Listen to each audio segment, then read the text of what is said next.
नमस्कार साथियों, मैं योगेश महरिया महरिया क्लासेस के यूट्यूब चैनल पर आप सभी का तहे दिल से हार्दिक अभिनंदन करता हूं। हम बात कर रहे हैं कार्यस्थल पर महिलाओं का लैंगिक उत्पीड़न निवारण प्रतिषेध और प्रतितोष अधिनियम 2013 के बारे में। और इसी कड़ी में आज हम बात करने वाले हैं धारा 3 के बारे में। इससे पहले हम धारा 1 और 2 पढ़ चुके हैं। धारा 1 में हमने इस अधिनियम का संक्षिप्त नाम और इसका विस्तार कहाँ तक होगा, साथ में इसके प्रारंभ होने की तिथि के बारे में पढ़ा था। साथ में धारा 2 में हमने अनेक इस अधिनियम से संबंधित परिभाषाओं को पढ़ा था, यानी कि व्यथित महिला जिसका लैंगिक उत्पीड़न हुआ हो उसकी डेफिनेशन हमने पढ़ी थी। साथ में प्रत्यर्थी जिसने लैंगिक उत्पीड़न किया है उसकी डेफिनेशन हमने पढ़ी थी। साथ में नियोजक यानी कि जो कंपनी के प्रबंधन का उस जो संस्थान है वो वहाँ का जो प्रबंधक होगा उसके बारे में बात की। साथ में हमने लैंगिक उत्पीड़न की परिभाषा के बारे में भी पढ़ा है।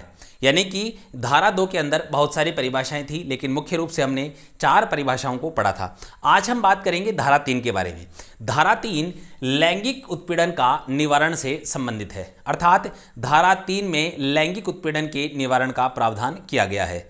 ठीक है, धारा 3 के अनुसार किसी भी महिला का किसी भी कार्यस्थल पर लैंगिक उत्पीड़न नहीं किया जाएगा।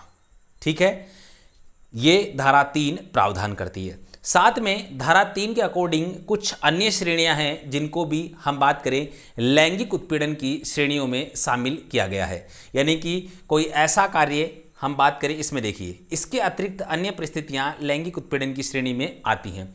अब यानी कि कौन से कार्य, कौन सी परिस्थितियां हैं जो लैंगिक उत्पीड़न की श्रेणी में शामिल किया गया है। यानी कि इससे पहले हम लैंगिक उत्पीड़न की परिभाषा पढ़ चुके हैं, लेकिन उसके अतिरिक्त यहाँ पर कुछ और परिस्थितियां हैं।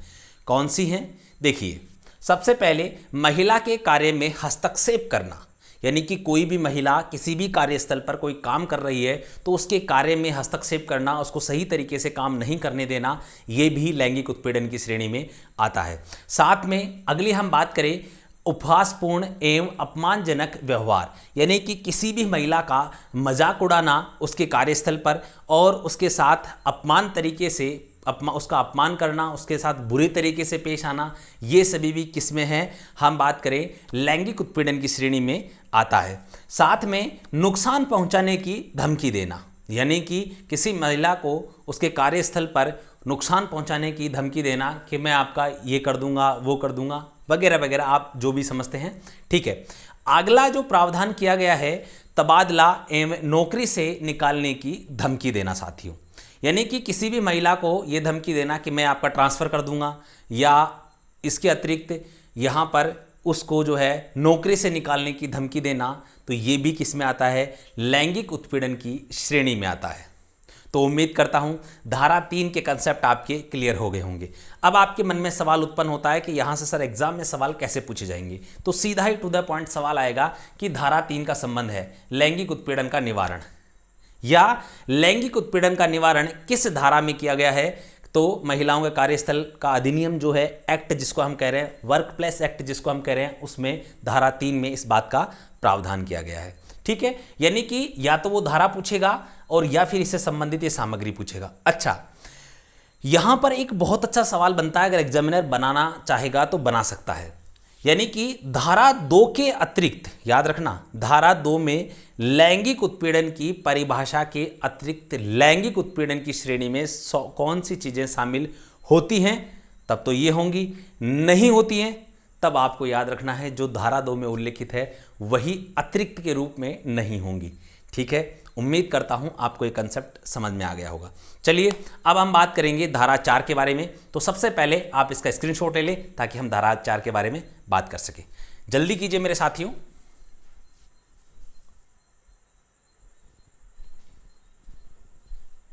धारा 4,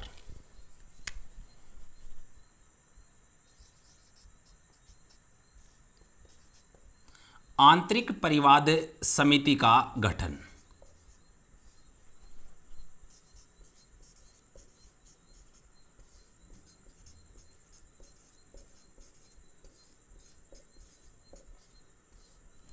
ठीक है साथियों, धारा 4 में आंतरिक परिवाद समिति के गठन का प्रावधान किया गया है।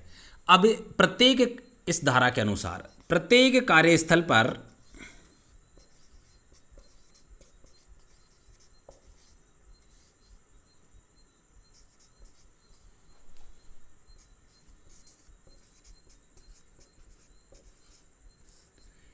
नियोजक के लिखित आदेश द्वारा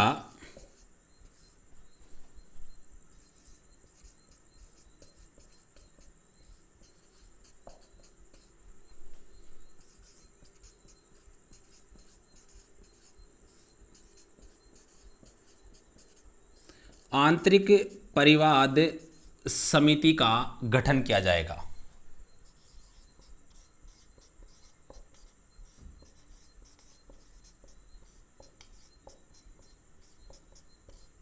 ठीक है साथियों, अब यहां पर मुख्य रूप से इस समिति का गठित वहीं होगा जहां, यानी कि जिस कार्यस्थल पर 10 या अधिक कर्मचारी कार्यरत हों।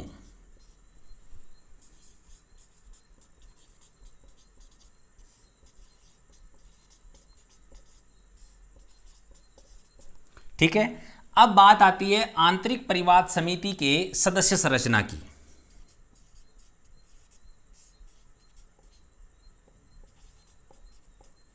तो हम बात करें आंतरिक परिवाद की जो सदस्य संरचना है वो है 1+3 = 4, अर्थात एक अध्यक्ष और 3 सदस्य, टोटल कितने होंगे?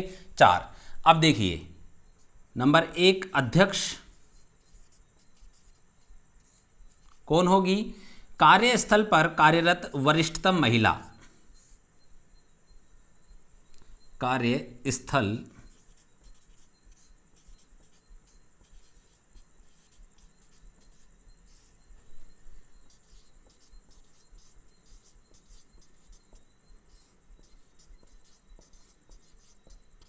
ठीक है साथियों, इसके बाद में 2 सदस्य,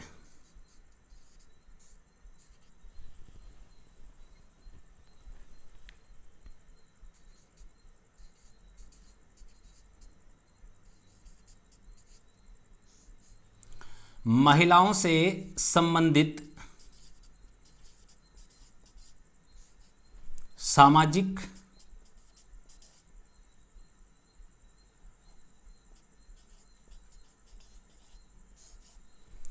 कार्य का अनुभव,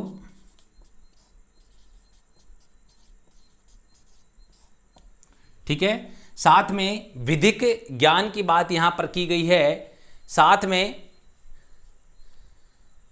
महिलाओं से संबंधित सामाजिक ज्ञान, महिलाओं से संबंधित समस्याओं से परिचित,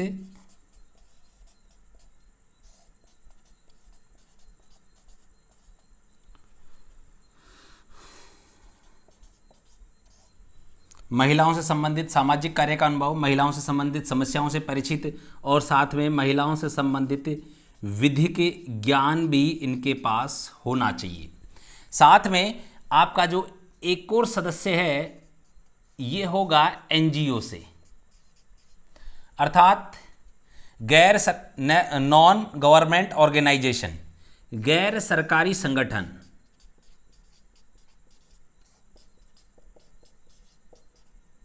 ठीक है साथियों, इसके बारे में भी जो क्राइटेरिया फिक्स किया गया है, एक तो ये किया गया है कि ये विधिक ज्ञान रखता हो, ठीक है, साथ में ये जो है महिलाओं से लैंगिक उत्पीड़न से संबंधित जो समस्याएं हैं, शॉर्ट में मैं लिख देता हूं, लैंगिक उत्पीड़न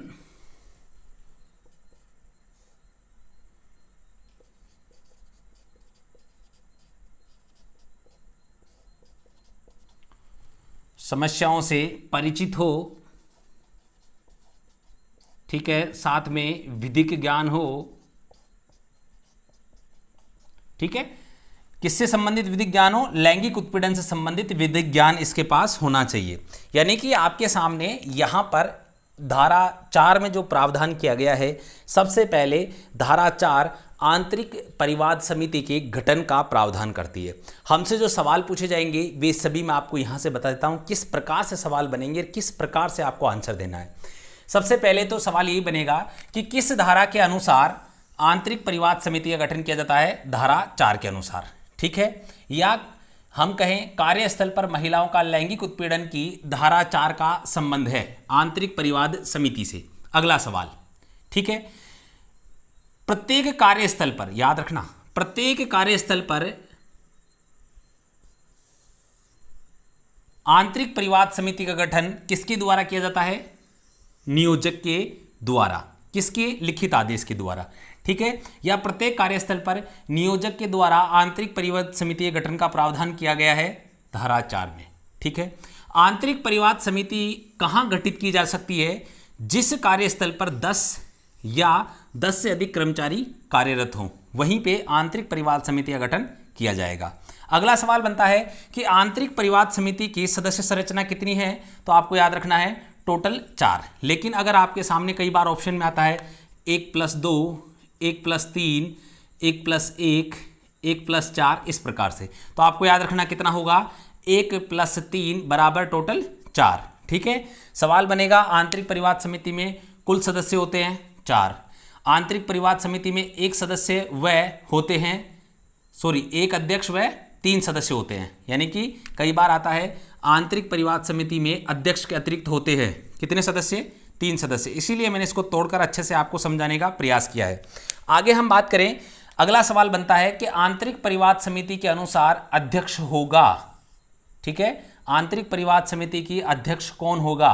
कार्यस्थल पर कार्यरत वरिष्ठतम महिला, याद रखिएगा महिला होगी, ठीक है।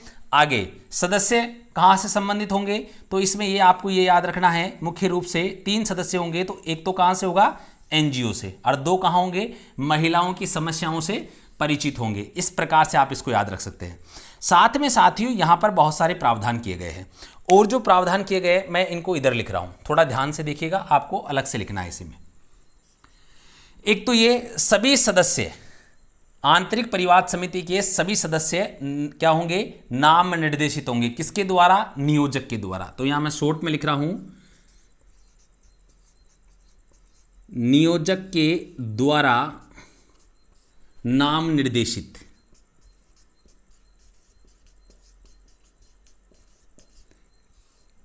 किसके नाम निर्देशित होंगे?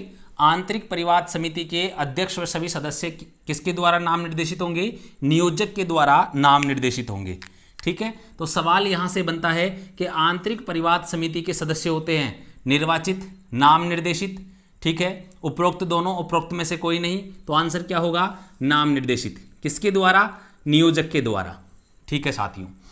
आगे हम बात करें, यानी कि ये जो आंतरिक परिवाद समिति के जितने भी सदस्य होंगे, टोटल कितने हैं? 4। यानी कि आंतरिक परिवाद समिति के कुल सदस्यों की संख्या का, आप जब नोट्स में लिखें तो यहां पे आंतरिक परिवाद समिति जरूर लिखना, ठीक है। कुल सदस्यों की संख्या का 50% क्या होंगी? महिलाएं होंगी। 50% या आधे क्या होंगी? महिलाएं होंगी।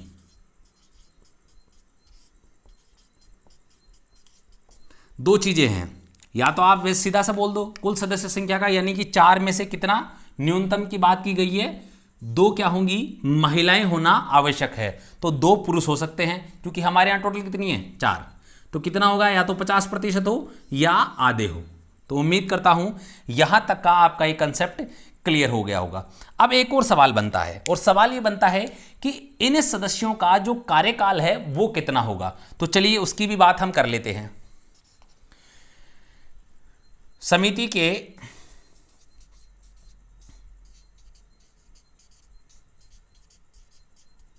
सभी सदस्यों, यहां याद रखना अध्यक्ष भी आ गया इसमें, सभी सदस्यों का कार्यकाल नाम निर्देशन की तारीख से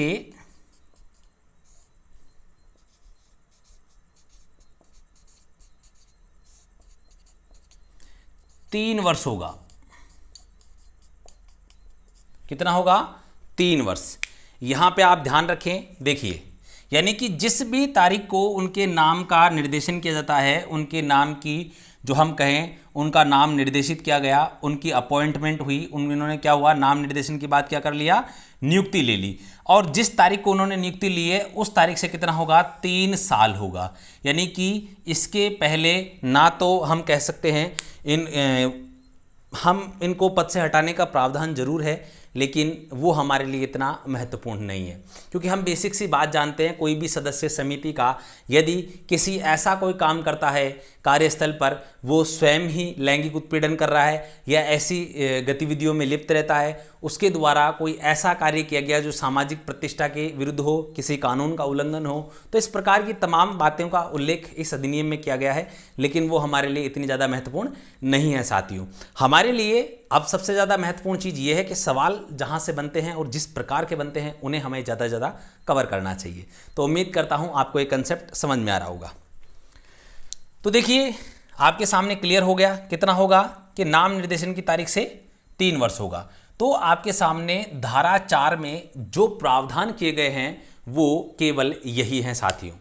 इसके अतिरिक्त अन्य कोई भी प्रावधान इस हम कहें धारा के अंदर नहीं है जहां से आपके सवाल बनने की संभावना हो। तो उम्मीद करता हूं आपके कंसेप्ट क्लियर हो गए होंगे। तो फटाफट से आप इसका स्क्रीनशॉट ले लें ताकि हम आगे धारा 5 की बात कर सकें।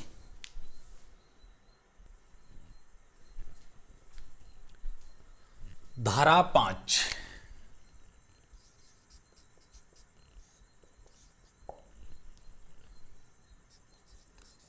5 प्रावधान करती है जिला अधिकारी की नियुक्ति का प्रावधान।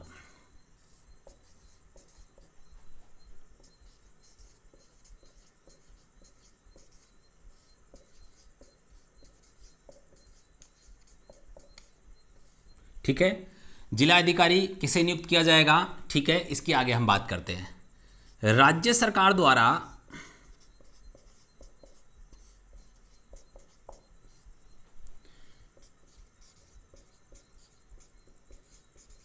निम्नांकित में से किसी एक को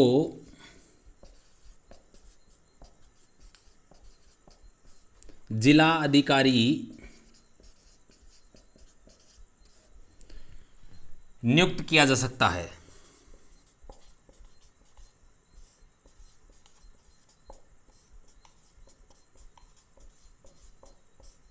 कौन कौन है? देखिए, सबसे पहले हम यहां पर 4 लोगों की बात करने वाले हैं। एक तो है जिला मजिस्ट्रेट,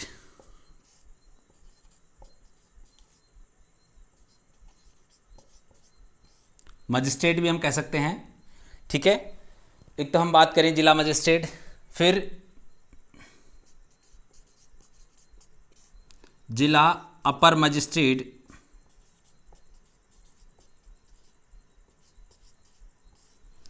आगे हम बात करें नंबर 3 कलेक्टर, नंबर 4 उप कलेक्टर। यानी कि इस धारा में प्रावधान किया गया है कि जिला अधिकारी की नियुक्ति की जाएगी।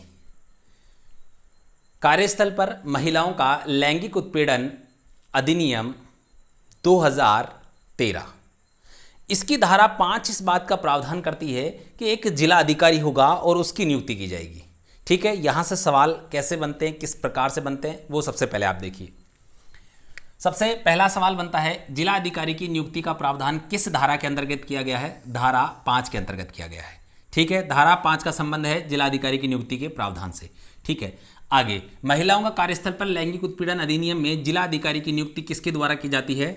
राज्य सरकार द्वारा। यहां देखिए 2-3 कंफ्यूजन है। पहला आएगा केंद्र सरकार, दूसरा आएगा राज्य सरकार, तीसरा आएगा स्थानीय प्राधिकारी और अंत में होगा उपरोक्त सभी या होगा अन्य प्राधिकारी। तो आपके सामने 4 ऑप्शन होंगे, उसमें से आपका राइट आंसर क्या होगा? राज्य सरकार। ठीक है, किसको कर सकती है?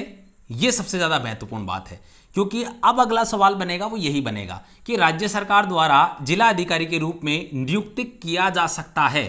ऑप्शन नंबर 1 जिला मजिस्ट्रेट, ऑप्शन नंबर 2 अपर जिला मजिस्ट्रेट, ऑप्शन नंबर 3 कलेक्टर और चौथा है उप कलेक्टर। इसकी जगह देखो, अब यहां पे 2 चीजें हैं। उप कलेक्टर इस धारा के अंदर दे रखा है, यहां पे किसी अन्य प्रकार का और भी कोई नाम हो सकता है। जिला पुलिस अधीक्षक हो सकता है, ठीक है, उपखंड अधिकारी हो सकता है, अन्य कोई भी प्रावधान हो सकता है। तो आपके सामने ये 4 व्यक्ति, जिला मजिस्ट्रेट, अपर जिला मजिस्ट्रेट और कलेक्टर, उप कलेक्टर, इन चारों में से किसी भी एक को जिला अधिकारी के तौर पर नियुक्त किया जा सकता है। जिला अधिकारी कार्यस्थल पर महिलाओं के लैंगिक उत्पीड़न से संबंधित अधिनियम के अंतर्गत होगा। वैसे तो आप सभी को पता है, जिला अधिकारी के रूप में हम जिला कलेक्टर को जानते हैं। उम्मीद करता हूं आपके यहां से कंसेप्ट क्लियर हो गए होंगे। तो चलिए फटाफट से आप इसका स्क्रीनशॉट ले लीजिए, क्योंकि अगली धारा के बारे में हम बात करने वाले हैं। लेकिन अगली धारा के बारे में बात हम अगला जो हमारा पार्ट है उसमें करेंगे, ठीक है। मेरा ये पॉसिबिलिटी है कि आपके जो हैं सभी कक्षाएं कवर हो जाएं, लेकिन पार्ट बाय पार्ट, जिससे आपके सभी कंसेप्ट एक तो क्लियर होंगे, साथ में जितने भी प्रावधान मैं पढ़ा रहा हूँ आप उनको टुकड़ों में पढ़ेंगे तो ज़्यादा अच्छे से और लंबे समय तक याद रहेगा। तो चलिए साथियों, जो भी हमारे YouTube चैनल पर नए हैं उन सभी से निवेदन है आप हमारे YouTube चैनल को सब्सक्राइब करें और साथ में बेल आइकन को ऑल पे प्रेस करना ना भूलें। यदि हमारी अध्ययन सामग्री और कंटेंट आपको पसंद आता है तो आप हमारे वीडियोज़ को लाइक करें और साथ में कमेंट जरूर करें साथियों। चलिए अगली कक्षा में एक बार पुनः उपस्थित होंगे धारा 6 को लेकर। तब तक के लिए मैं आप सभी से विदा लेना चाहता हूँ। जय हिंद, जय भारत मेरे साथियों।